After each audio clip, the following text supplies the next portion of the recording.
Good morning, everyone. Good morning. Good morning.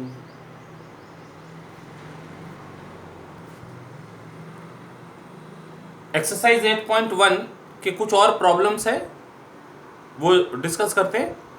Question number 14. It is on page number 174. हम question read कर रहे हैं. Determine the values of P and Q such that the following function is continuous on the entire real number line. Function is this: f of x equal to x plus 1 for 1 less than x less than 3 and x square plus px plus q for mod x minus 2 greater than or equal to 1. तो ये continuous दिया हुआ है for entire line number line. हमको p और q की value find करनी है. तो ये तो पार्ट ठीक है, इंटरवल में दिया हुआ है. अब ये जो मॉड फंक्शन है, ये मॉड फंक्शन को कन्वर्ट करना होगा, क्योंकि मॉड के साथ में हम लिमिट वर्क नहीं कर पाएंगे. देखो, we know that mod x minus a less than delta यदि हो, तो इसका मतलब mod x minus a less than delta है, तो इसका मतलब x लाई कर रहा है a प्लस डेल्टा इधर मैक्सिमम नंबर और a माइनस डेल्टा के बीच में. मतलब इंटरवल में यदि बना है कि a हो गया और ये इक्वल डिस्टेंस दोनों तरफ लेफ्ट और राइट, इधर a माइनस डेल्टा इधर a plus delta, this is called open interval delta neighbourhood of a. अब ये बात हो रही है mod x minus a less than delta के लिए. तो x a से ऐसे डिस्टेंस पर है जिनका डिस्टेंस लेस देन डेल्टा हो. यहां कहीं पर भी यदि हम x ले, कहीं पर भी यदि x हो, इवन ये एंड पॉइंट पर भी x हो, तो वो पॉइंट इंक्लूडेड नहीं है ना, तो उसके पहले होगा पॉइंट वो, वहां से a का distance is less than delta. तो यदि ये ग्रेटर देन और इक्वल टू हो, mod x minus A is greater than और इक्वल टू डेल्टा हो, तो मतलब अब x ऐसा चाहिए जिसका डिस्टेंस a से ग्रेटर देन और इक्वल टू डेल्टा आ जाए. तो नंबर लाइन पे पहले बात कर लेते हैं. यदि ये a है तो इतना तो open interval a minus delta a plus delta था, ये a minus delta a plus delta था. अब जब इसकी बात करनी है, distance of x from a is greater than और इक्वल टू डेल्टा, तो इसके आगे यानी यहां x हो सकता है. तो x का डिस्टेंस यदि ये पॉइंट पर भी होगा x, तो यहां से a का डिस्टेंस इज एग्जैक्ट डेल्टा और उसके आगे चले गया तो ग्रेटर देन डेल्टा हो जाएगा. इसी तरह से यहां पीछे लेफ्ट साइड में ये पॉइंट पर a माइनस डेल्टा पॉइंट पर यदि x आ जाए तो distance of x and a is exact delta और इसके पीछे चले जाए तो it is greater then delta. तो ये इंटरवल हो गया मॉड x माइनस ए ग्रेटर देन और इक्वल टू डेल्टा के लिए. तो ये कंसेप्ट को देखते हुए हम फंक्शन को रीराइट कर सकते हैं. देयरफॉर, अच्छा इसी को लिखने का तरीका हो गया, इसी को लिखने का तरीका x इज ग्रेटर देन और equal to a plus delta, x is greater than और equal to a plus delta, और इसके लिए क्या लिखेंगे, x इज लेस देन और equal to a minus delta. यहां पर x इज ग्रेटर देन और equal to a plus delta, यहां पर x इज लेस देन, इसके पीछे है ना, x इज लेस देन और equal to a minus delta. इसको मिला के एक साथ इनइक्वालिटी फॉर्म में लिखे तो पहले ही आ जाएगा. Therefore a plus delta is less than और इक्वल टू x. ऐसा नहीं बनेगा, नहीं, विच इज लेस देन और equal to a minus delta. नहीं, इन दोनों के बीच में नहीं है, ऐसे अलग अलग ही रहने देते इनको. यहाँ पर x इज ग्रेटर देन और equal to a plus delta, यहाँ x इज लेस देन और equal to a minus delta.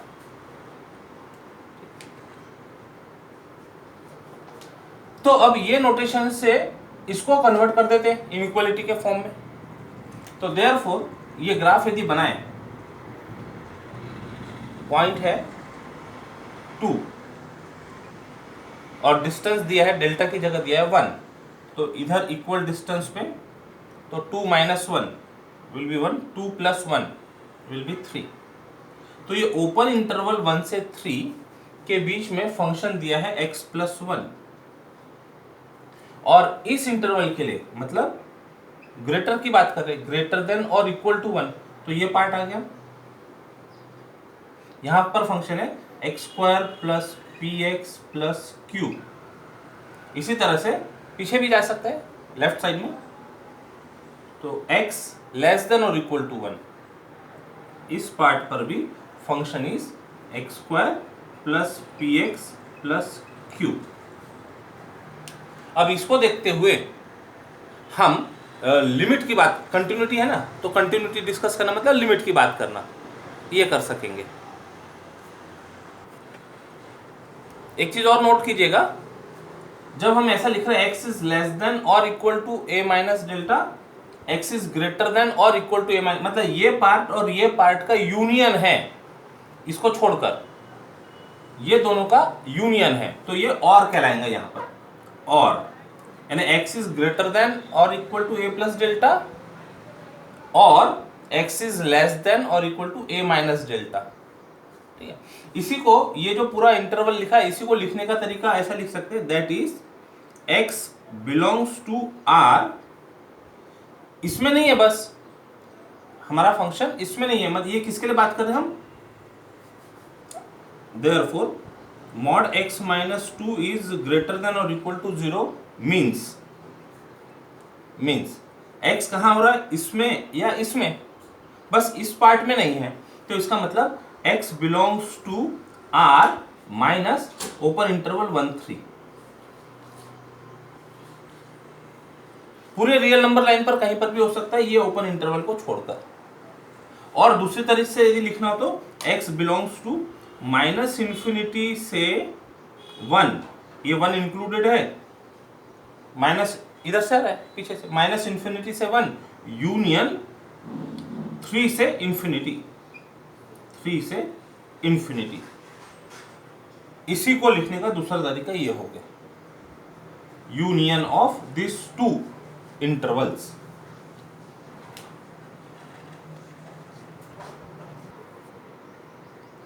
तो जो कुछ अभी कंसेप्ट हमने पढ़ा था उसको देखते हुए यहां जो mod x minus 2 greater than और इक्वल टू 1 था, उसको हम रिप्लेस कर सकते हैं x belongs to r minus open interval 1 3, और इसी के लिए नंबर लाइन भी यहां रिप्रेजेंट कर देते हैं, ये 2 1 3, इस पार्ट पे x square plus p x plus q, ये इंटरवल पर x प्लस 1, और इस पार्ट में, इस इंटरवल में function is x square plus p x plus Q.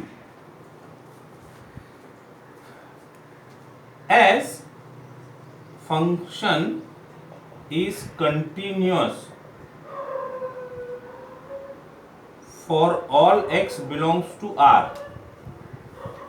तो जहां पर ये ब्रेक हो रहा है यहां पर कंटिन्यूटी हम ले सकते हैं, और वो फंक्शन कंटिन्यूस होना चाहिए।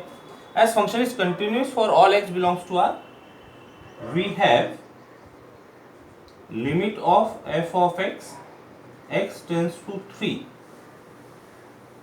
Left side limit is equal to limit of f of x tends to 3, right side limit is equal to value of the function. ये तीनों चीज इक्वल होगी, left hand limit equal to right hand limit is equal to value. अब एक एक find कर लेते हैं, लेफ्ट हैंड लिमिट की बात करते हैं।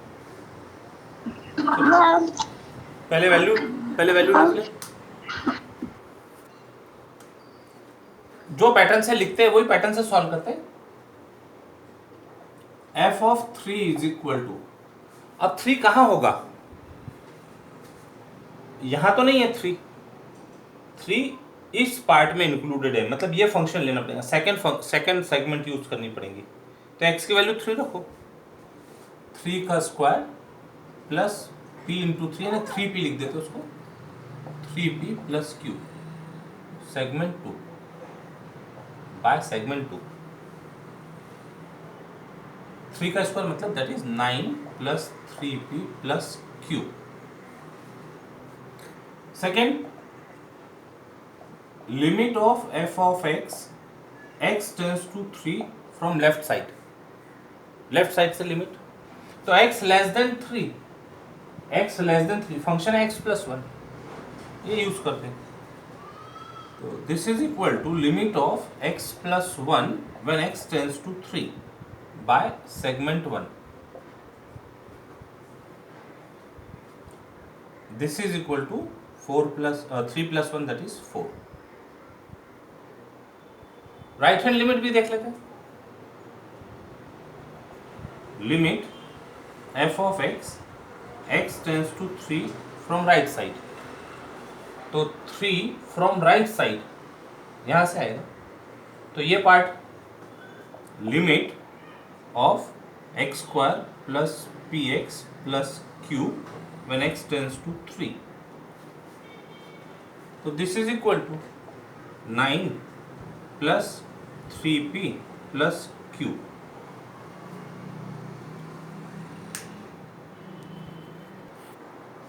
अब इनमें से कंडीशन पुट करते हैं, इसको कुछ नंबर दे दो स्टार, तो therefore star imply left hand limit 4 है, राइट हैंड लिमिट, अच्छा राइट हैंड लिमिट और वैल्यू दोनों सेम ही है, तो कोई भी एक पार्ट यूज कर लेते, तो right hand limit is equal to value की बात कर लेते हैं। चलिए, star imply 9 plus 3p plus q equal to 4, which is equal to again 9 plus 3p plus q. So this gives 3p plus q is equal to -5। अब ये p और q में एक इक्वेशन मिली है, हमको दो वैल्यू फाइंड करनी है p और q, तो दो इक्वेशन की जरूरत पड़ेगी, एक इक्वेशन तो आ गई नंबर 1। अब एक और इक्वेशन फाइंड करनी है, तो एक इक्वेशन फाइंड करने के लिए कोई और पॉइंट पर function continuous for all x belongs to r है, तो कोई एक पॉइंट अपनी तरफ से ले लेते हैं।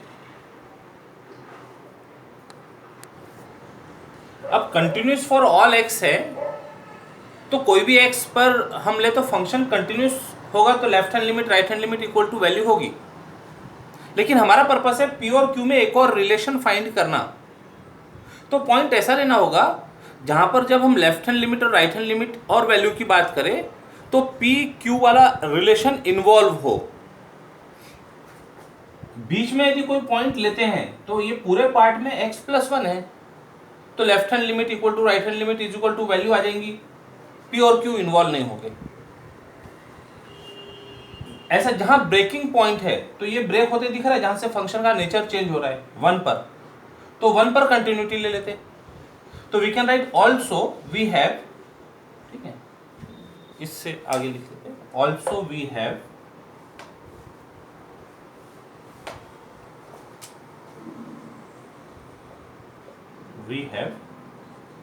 Left hand limit at 1 is equal to right hand limit at 1 is equal to value of function। 1 पर कंटिन्यूटी की बात कर रहे हैं, तो अब इसकी वैल्यू सब फाइंड कर लो, इसकी वैल्यूज फाइंड करते हैं। सबसे पहले f of 1, अब 1 कहां पर है, इस पार्ट में इंक्लूडेड है, वो क्लोज्ड इंटरवल यहां पर है, यहां पर इंक्लूडेड है, रखो 1 प्लस x की वैल्यू बनेगी p plus q। Second left hand limit, अब लेफ्ट हैंड लिमिट में भी x tends to 1 from left side आएंगे ना, यही फंक्शन मिलेगा, नहीं यही कुछ मिलेगा, लिख लेते हैं x tends to 1 from left side, तो लिमिट फंक्शन लेना होगा x square plus px plus q by segment 2, x tends to 1, limit लिया 1 plus P plus q. 3 limit f of x tends to 1 from right side. तो 1 पर right side से function ये x plus 1 होगा। Limit x plus 1 x tends to 1 by segment 1 first part. तो this is equal to 1 plus 1 2। तो therefore double star imply, ये तो दोनों सेम है, तो this equal to this equal to this, तो we get 1 plus P plus Q equal to 2। तो therefore p plus Q equal to 1, इसको number दे देते 2। सॉल्विंग 1 एंड 2 साइमल्टेनियसली, तो सॉल्व करने के लिए इलिमिनेशन मेथड यूज कर लेते हैं। q माइनस, दोनों इक्वेशन को माइनस करने से q इलिमिनेट हो जाएगा। ये पहले लिखी हुई है कहीं, हाँ ये पहले है कहीं।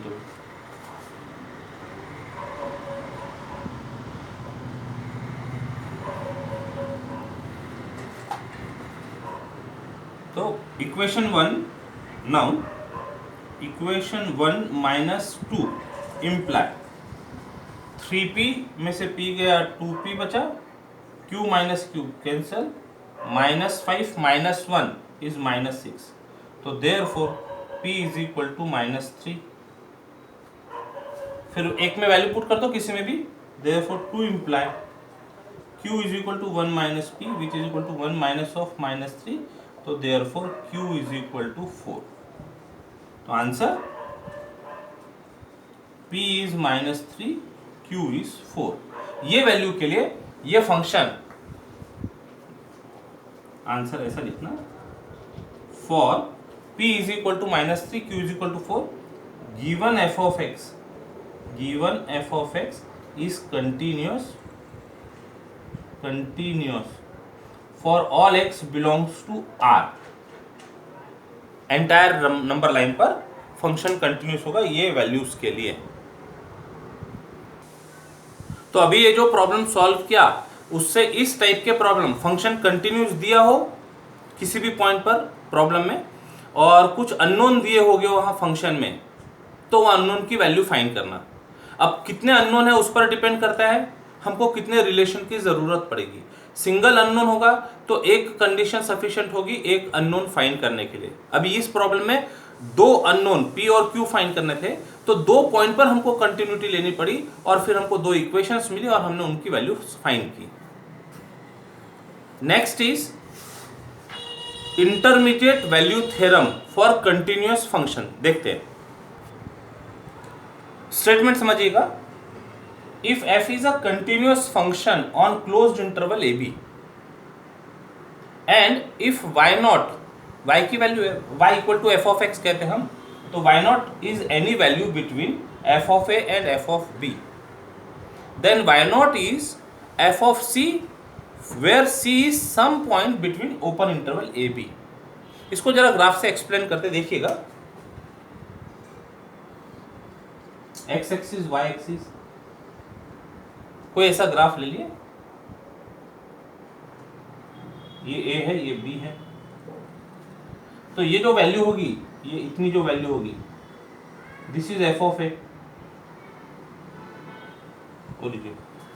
ये जो वैल्यू होगी parallel to y axis distance, this is f of b।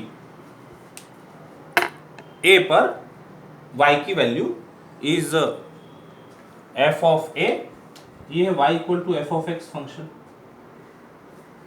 a पर value of y is f of a, b पर value of y is f of b। अब f of c equal to y naught, y naught is any value, यदि यहां पर कहीं पर हम कोई एक सपोज करें जिसको y नॉट नाम दे, तो ये जो y नॉट है, ये y नॉट लाई हो रहा है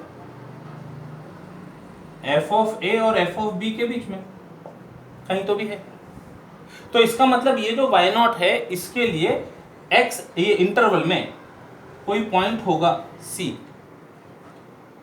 तो there exist some point c, कहां पर है, in open interval A b, such that इस पर जो फंक्शन की वैल्यू होगी दैट इज वाई नॉट। तो इंटरमीडिएट वैल्यू का मतलब क्या है? यदि कोई फंक्शन की वैल्यू मिनिमम और मैक्सिमम या ऐसा कहो एक्सट्रीमम वैल्यूज के बीच में लाया होती है, क्योंकि यहां हमने ग्राफ ऐसा लिया है इसलिए ये मिनिमम दिख रहा है, ये मैक्सिमम दिख रहा है। यदि सिचुएशन थोड़ी रिवर्स ले ले, सिचुएशन यदि ऐसी ले, तो ये एफ ऑफ ए हो गया, ये एफ ऑफ बी हो गया, ये ए है ये बी है, function y equal to f of x, x axis y axis, बाकी का जो डेकोरेशन पार्ट है, ठीक है। ए पर फंक्शन की value f of a, b पर फंक्शन की वैल्यू एफ ऑफ बी। अब यदि यहां पर कोई वाई नॉट है तो ये वाई नॉट है, इसका मतलब कोई तो भी पॉइंट इंटरवल में होगा जिस पर फंक्शन की value is same as y naught, f of c is equal to y naught. तो कहने का मतलब यदि कोई वाई नॉट दो एक्सट्रीम वैल्यूज ऑफ फंक्शन के बीच में लाई करता हो, वाई नॉट एक्सट्रीम वैल्यूज है, ये एक्सट्रीम वैल्यूज कहलाएंगी इंटरवल के एंड पॉइंट पर, और क्लोज्ड इंटरवल दिया हुआ है, मतलब एंड पॉइंट्स पर फंक्शन की वैल्यू मिल जाएगी। तो y nought lying between extreme values यदि है, इसका मतलब that y nought must be f of c where c is some point in open interval A b. अच्छा, वो सी ओपन इंटरवल में ही होगा, वो यहां नहीं हो सकता, वो यहां नहीं हो सकता, इसलिए लाई बिटवीन की बात कर रहे हैं, ये इक्वल टू की बात नहीं हो रही है, ये दोनों के बीच में। यानी यदि मान लो फंक्शन ऐसा इंक्रीज हो रहा है और बीच में कहीं वाई नॉट है, तो that y nought is equal to f of c. Function यदि डिक्रीज हो रहा है, बीच में कहीं वाई नॉट है, तो that y nought is equal to f of c. Constant की भी बात कर लेते हैं, यदि मान लो ऐसा कोई कांस्टेंट फंक्शन है, ये ए एफ ऑफ ए, ये बी एफ ऑफ बी। अब कांस्टेंट फंक्शन है f of a equal to f of b, दोनों सेम है। इस सिचुएशन में यदि मान लो कहीं वाई नॉट है तो क्या कहा जाएगा, f of a is equal to y nought is equal to f of b. जब कांस्टेंट फंक्शन की बात हो रही तब ये इक्वालिटी दिखेंगे हमको। And this y nought must be f of c for some c in open interval A b, for some c in open interval A b. तो लगभग तीनों केसेस को ग्राफिकली भी एक्सप्लेन कर लिए। इंक्रीजिंग फंक्शन है, डिक्रीजिंग फंक्शन है, constant function है। तो बीच में यदि कोई फंक्शन की वैल्यू आ रही है तो उसको हम एफ ऑफ सी के फॉर्म में लिख सकते हैं, C lying between in open interval A B. ये जो थ्योरम है इंटरमीडिएट वैल्यू थ्योरम, ये तभी मीनिंगफुल होगा, तभी होल्ड होगा जब फंक्शन कंटिन्यूअस हो, पूरे क्लोज इंटरवल पर कंटिन्यूअस होगा तभी ये थ्योरम अप्लीकेबल है। यदि मान लो कहीं गैप आ जाए, जैसे यदि मान लो यहाँ पर गैप है, यहाँ पर फंक्शन डिफाइन नहीं हो रहा, तो ये फंक्शन डिसकंटिन्यू हो गया क्लोज इंटरवल ए बी पर, तो यहाँ पर जो वैल्यू होगी, अब फंक्शन ही डिफाइन नहीं है, तो यदि ये वाई नॉट लेंगे तो ये वाई नॉट को हम एफ ऑफ सी नहीं लिख सकेंगे। तो ये कंडीशन जरूरी है, फंक्शन मस्ट बी कंटिन्यूअस।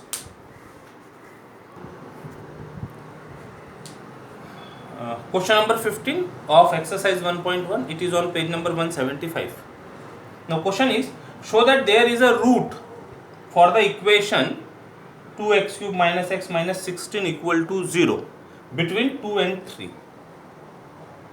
अब रूट ऑफ द इक्वेशन का मतलब क्या होता है, कोई ऐसी x की वैल्यू जो इसको सेटिस्फाई करे, मतलब ऐसी कोई वैल्यू मिल रही है क्या जिसके लिए जिसको यहाँ पर पुट करे लेफ्ट हैंड साइड में, तो वो हमको 0 प्रोवाइड करे, ये हमको देखना है। और वो वैल्यू किसके बीच में होना चाहिए, 2 और 3 के बीच में होना चाहिए, शो करना है root between 2 and 3। Solution procedure देखिएगा इसको। अब ये जो इक्वेशन है, ये इक्वेशन का जो फंक्शनल पार्ट है, पॉलिनोमियल है, इसको एफ ऑफ एक्स कह देते हैं हम। तो डिनोट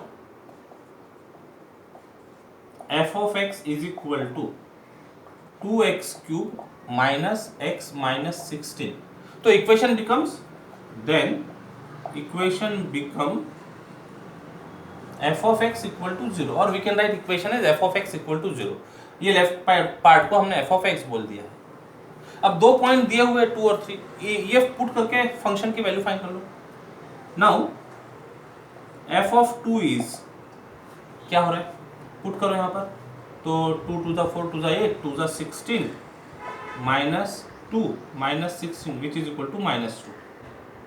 एफ ऑफ 2 इज यहाँ नीचे लिखते हैं इसको, एफ ऑफ 2 इज माइनस 2।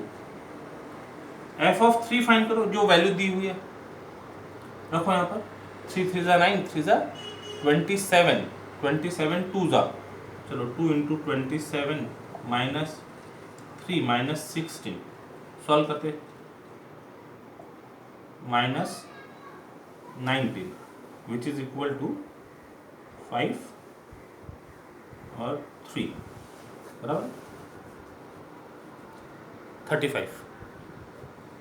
अब देखो f of 2 is minus 2 which is less than 0 and f of 3 is 35 which is greater than 0. So thus f of 2 ri less than 0 and f of 3 ri greater than 0. इसका मतलब जो फंक्शन की value है वो negative side से होते हुए पॉजिटिव साइड की तरफ जा रही है, नेगेटिव है और फिर पॉजिटिव है, मतलब इंटरमीडिएट वैल्यू थ्योरम के हिसाब से। और एक और बात कि ये पॉलिनोमियल पार्ट है तो it is continuous for all x in real number and F of x being polynomial is continuous for all x belongs to R। पूरे नंबर लाइन के लिए कंटिन्यूस है वो पॉलिनोमियल फंक्शन होने की वजह से। तो अब फंक्शन नेगेटिव से पॉजिटिव जा रहे हैं 2 और 3 के लिए, इसका मतलब ये फंक्शन कहीं तो भी 0 होना चाहिए, एकदम से नेगेटिव से पॉजिटिव तो नहीं जाएगा। इसको यदि ग्राफ से समझने की कोशिश करें तो ग्राफ देखिए, यहां पर कहीं नेगेटिव रहा होगा फंक्शन और अभी पॉजिटिव बन रहा है, यानी ये 2 पॉइंट पर यदि यहाँ 2 है और यहाँ 3 है तो ये फंक्शन की नेगेटिव वैल्यू है और यहाँ फंक्शन की पॉजिटिव वैल्यू है। इसका मतलब बीच में फंक्शन कहीं ना कहीं 0 बन रहा है, यानी एक्स एक्सिस को कट कर रहा है, y 0 है यहाँ पर, तो वो कोई पॉइंट होगा ना x का जिसके लिए value of f is 0।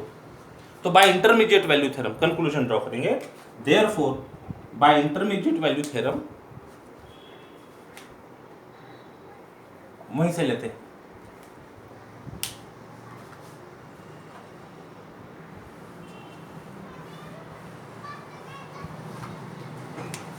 therefore by intermediate value theorem for continuous function f of c equal to 0 for, और ऐसा लिखते हैं, there exists sum c in open interval 2 3 such that f of c equal to 0। कोई तो point मिलेगा open interval 2 3 में जिसके लिए फंक्शन की वैल्यू 0 है। फंक्शन की वैल्यू 0 है का मतलब क्या है, y इज 0, ये x की वैल्यू है c and f of c is value of function when x is c। तो अब क्या हो गया, एक पॉइंट मिल गया c जिसके लिए फंक्शन 0 हो रहा है, तो this c is root of the equation, hence this c between 2 and 3 is a root of the equation f of x equal to 0। This completes the solution। तो ये जो इंटरमीडिएट वैल्यू थ्योरम है इसके साथ ये कंटिन्यूटी चैप्टर ये complete होता है। अब जो भी कुछ एग्जांपल्स रहे होंगे अपने लेवल पे सॉल्व कीजिएगा, पहले लिमिट अच्छे से कंप्लीट कीजिए, उसके बाद कंटिन्यूटी ठीक से हो पाएंगे सॉल्व। आज के लिए रुकते हैं यहाँ पर, टेक केयर, बाय बाय, जय गणित।